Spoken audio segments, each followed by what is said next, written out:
കഴിഞ്ഞ ദിവസം ഞാനൊരു സ്റ്റോറി പോസ്റ്റ് ചെയ്തിട്ടുണ്ടായിരുന്നു. ഇനി ഏത് ടോപ്പിക്കിനെ കുറിച്ചാണ് ഡിസ്കസ് ചെയ്യേണ്ടതെന്ന് ചോദിച്ചിട്ട്.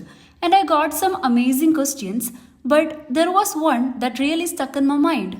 Watts one mistake you did and don't want others to repeat? Hi, this is Begum and welcome back to the episode 6 of the 5 Feet pilot series.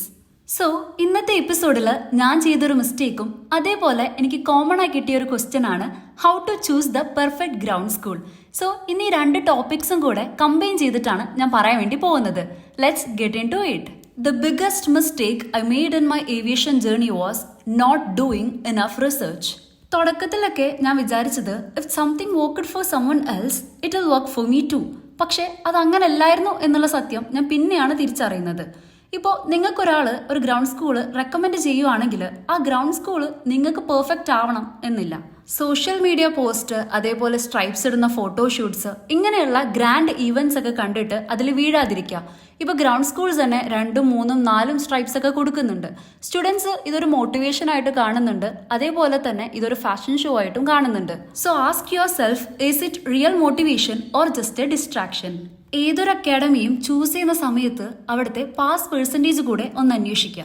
For example, അവരുടെ ബാച്ചിൽ ഇപ്പോൾ ഒരു 30 സ്റ്റുഡൻസ് ഉണ്ടെങ്കിൽ അതിൽ മേ ബി 1-2 പേരായിരിക്കും DGC exams clear ചെയ്തിട്ടുണ്ടായിരിക്കുക.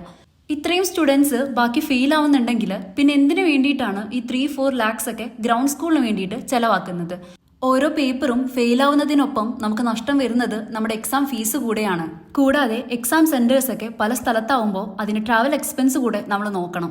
അവസാനം ground school ഫീസും അതേപോലെ തന്നെ എക്സാം ഫീസും കൂടെ നോക്കുമ്പോൾ ഏറ്റവും കൂടുതൽ നമ്മൾ ചെലവാക്കിയിട്ടുണ്ടായിരിക്കുക എക്സാം ഫീസിനായിരിക്കും. ഇപ്പൊ നിങ്ങൾക്കൊരു സംശയം ഉണ്ടാവും, ഞാൻ വല്ല പേപ്പേഴ്സും ക്ലിയർ ചെയ്തിട്ടുണ്ടോ എന്നുള്ളത്. So let me be clear, I have cleared all my exams.